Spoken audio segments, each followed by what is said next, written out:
Today's topic is free to be. That there is a power in the universe greater than we are. We can use it. We are born free. We come into this planet with a certain destiny. We come in with some amazing experiences, some learning processes to learn one lesson, and I believe that lesson is universal love. And when we learn the lesson of universal love, unconditional love, that love is, that we come in to experience all of life. Joseph Campbell, who wrote The Power of Myth, said, "Say yes to the adventure." And Bill Moyers was interviewing him, and he said, well, you know, there's all this pain, and there's tragedy, and there's all this dis-ease, and there's so much that goes on the planet. And Joseph Campbell said, we say yes to it all because it also includes the joy. It includes the energy of fulfillment. To follow our bliss is free to be, to do what makes our heart sing. And then Joseph Campbell went on to say, and if you do it just for money, that is a road of sadness. That is a true road of sadness. We want to do what makes our hearts sing, and to realize every servant is worth their hire, that there is an exchange of energy, that everything has this exchange of energy. He drew a circle that shut me out, heretic, rebel, a thing to flout. But Love and I had the wit to win. We drew a circle that took him in. This is not always easy because we do personalize things. We take it on until we learn that people do not do things to us, they do things for themselves. And when we let go of that energy, and I know some people make a profession of being offended. They're offended at this and offended at that. No, did you hear that? They said that. Like the two psychiatrists that went into the elevator at the same time, and he said, good morning. The other one got out, and he just thought, I wonder what he meant by that. Yeah, this is suspect. I had shared last week, and if you weren't here, you can always buy the CD or go on Facebook or the World Wide Web and hear my talk. But I was being harassed by someone on Facebook. And he got our phone number, and he called the office a few times and left some very interesting messages. And then went on our website and sent some interesting messages on the website that comes to the office. And, you know, all directed to me, and something that he didn't agree with on Facebook, and said it wasn't the teachings of Jesus. And he added, or Ernest Holmes, which I thought was interesting. And it was so, and I said that I had just sent him love. And I just, you know, sent love. And yesterday I did yoga in the park, and my yoga teacher has been here. And I'd never done the yoga in the park, and there were several people, and we were in a big circle, and it was so beautiful. And I look over, and there is that person that's been harassing me on Facebook. Wow. There he is. Wow. And I think to myself, I said, you know, I've been sending him love, now there he is. And I said, I am called upon now. The universe has put this in my face. So, you know, you can preach a good deal. You know, you can quote it all and say it all, but when it's in your face. And I just sent love to him. And he was kind of over there. Just kept sending love. And there were a few people here. And we were all doing yoga in the park. And it was such a glorious day yesterday morning at 8 o'clock. And the energy of the universe and the energy of love. And I had to release that he put a shirtless guy on my page with a shotgun, and, you know, had something like that kind of came up, but I let it go. I thought, that's not who he is. And I released that, and his other thoughts came in, and I was just doing my yoga. Yoga means union. So I felt the union, and I felt the energy. And I had a beautiful session of yoga in Wellness Park. And then the teacher said, you know, we have a spiritual leader here in town, and tomorrow is her birthday, and I'd like us all to sing happy birthday to her. So the whole, you know, 25 people were singing happy birthday to me. And she said her name is Sharron. And then I heard very loudly and very lovingly as they did the happy birthday to you. And I heard him say, Dr. Sharron.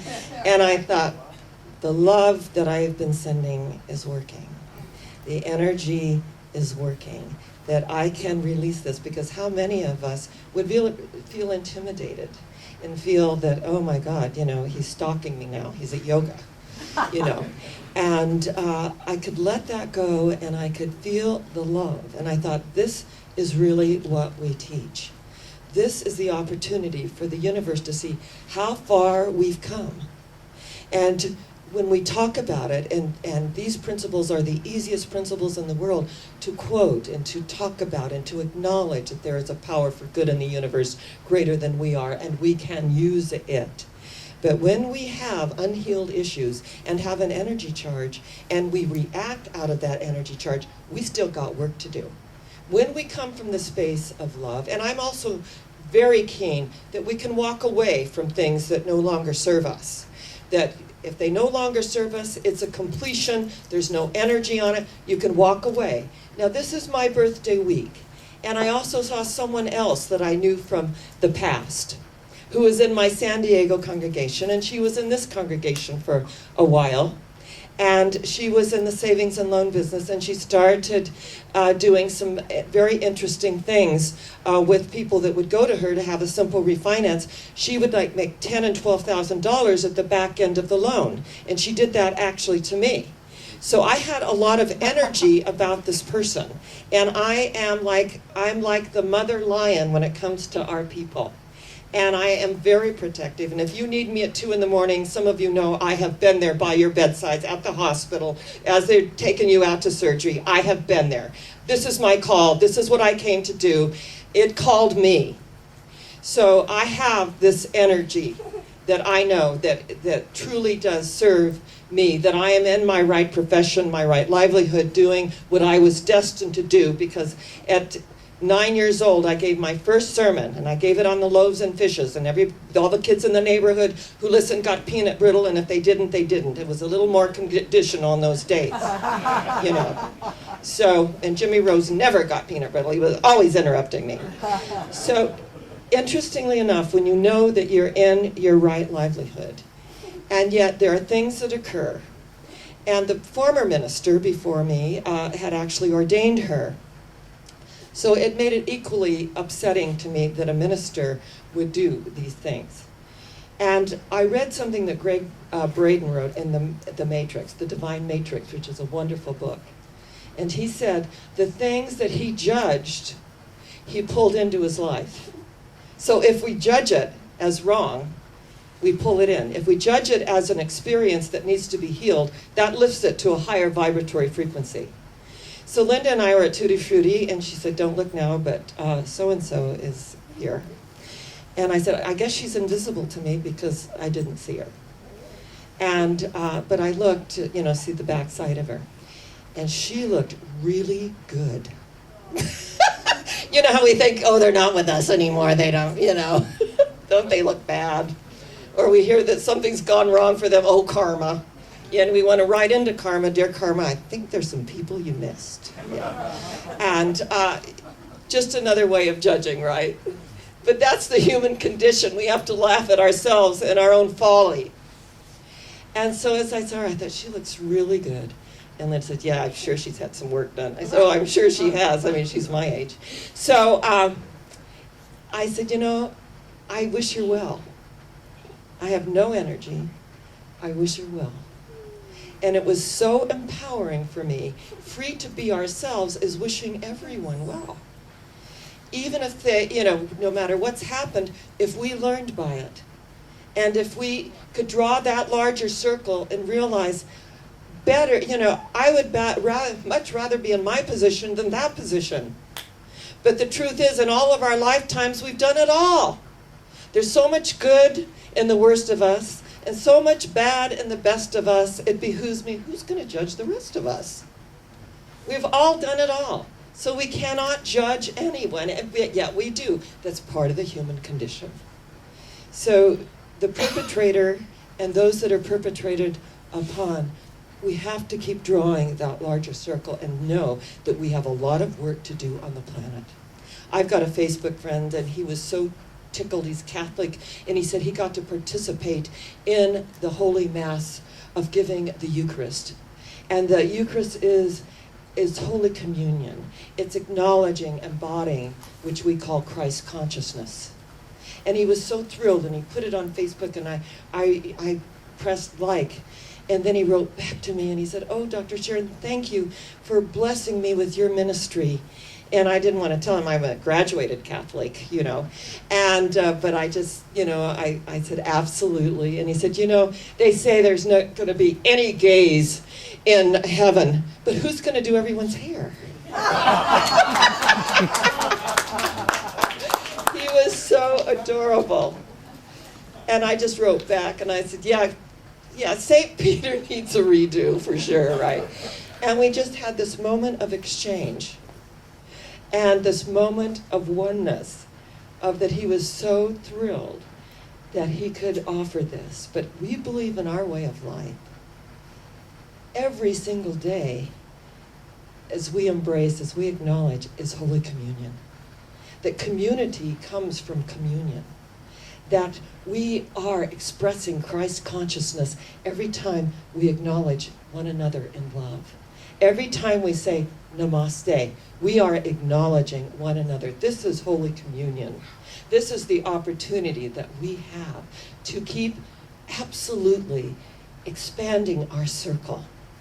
This is the opportunity to free to be ourselves spiritually, to live and let live, even if they don't agree with us. To keep doing what we do, and that means to be also socially responsible. It's also to know that there is such a thing as civil rights, that I do believe in righteous anger because that is what gets a lot of work done on the planet. It's the opportunity that we have, and then that anger transmutes into solutions and getting the job done at a higher level. I believe that when we're free to be ourselves and our bodies, that, as Ernest Holmes said, there's just as much power in the pill as there is in the prayer. Thank God, in the 80s, I want you to know, I was doing memorial services every single week for the AIDS community. I had my assistant minister of 13 years, who I adored. He was, you know, amazing. His name was Danny Gall, and he was always there. And let me tell you, if I dated, you know, Danny would do the screening process. I mean, he was just adorable. So I had my Danny, who passed of AIDS. I had my program assistant, who passed of AIDS. I had two other ministers who passed of AIDS. I had my flower man pass of AIDS. I had half our choir pass of AIDS. It was quite a time in the 80s. It was amazing. But out of that experience, out of the ashes, the phoenix arose. So for me, when someone talks about the AIDS virus, I say that is the opportunity for the world to love unconditionally and to draw the larger circle and include everything as healed, whole, perfect, and complete. We have lived it. We know what we know. My generation was the 60s. We were the flower children. We believed in an ideal society. And I meet some of my colleagues now. We still have that spiritual idealism and the knowingness it can be a better world. Do you agree? It can be a better world. And if we will step up to the plate and keep that consciousness going, that it can be a better world. That we are all one regardless of color, race, creed, or sexual orientation, because our God is a God of oneness. And to keep that energy moving. And when we keep that energy moving, something happens. In the ancient Sanskrit, there is a mantra. It's Sat Chit Ananda. Sat means beingness. Free to be who you are. Chit means consciousness. It means higher consciousness. Ananda means bliss. So when we are being who we are with a higher consciousness, we are in our bliss. We're not just following our bliss. We are that. I am that I am. That holy I am presence that comes forth in universal ways that allows us to be all that we can be. That the future generation that's coming up, these beautiful crystal children, These amazing indigo children are coming up, I feel, to lift the planet to the next vibrational frequency of unconditional love. And what we know is when we're free to be, just to be, that there's not all of this busyness, that we take one thing at a time. And each thing is sacred. It doesn't matter what we're doing. If we're filling our car with gas, which I don't like to do, I was like the last holdout. I ran out of gas on the freeway because I refused to fill it. I was waiting to get to the full serve station on the freeway and didn't make it. I didn't make it. And I was so angry with myself. I got out of that car. I called AAA. And I thought, Sharron, notice your life works to the degree that you are willing to fill your own gas tank. And from then on, I filled it. But if you're with me and you want to do it, have at it. It's just like those little quirks that we have. Notice that your life works to the degree that you are willing to do whatever it takes to get the job done. That we are operating out of spiritual integrity. And that in my 68 years, I've really seen it all. I have seen so much. Remember, I was also part of the civil rights movement. And that when Martin Luther King said, I have a dream today, he meant that for all humanity, beyond color, race, creed, or sexual orientation. That we have a dream. It's a dream to have a better world. It's a dream to experience life from a much, much warmer place within the heart. To realize that today we can make the longest journey on the planet, the 18-inch journey from the head to the heart. Open our heart, the doorway to the soul, to recognize that the lion shall lie down with the lamb and a little child shall lead them. That little child is within each of us. That little child is that trusted place, free to be who we are, free to love, free to acknowledge that there is a power for good in the universe greater than we are, and we can use it. Let's tap into it. If we're not feeling our best, we tap into this energy. We bring it in. We acknowledge this day in whom we live and move and have our being. Sat Chit Ananda. The willingness to be in higher consciousness and to feel the bliss of absolutely being alive. Being who we are. Exchanging our friendship. Acknowledging this day that, we're all here. It's a good day. It's a great day. And God is our source.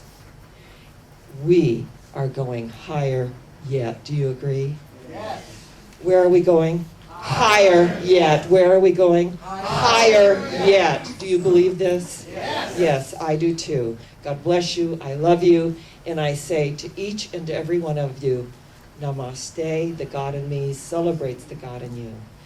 Namaste, the God in me celebrates the God in you. And I am so blessed. I love you.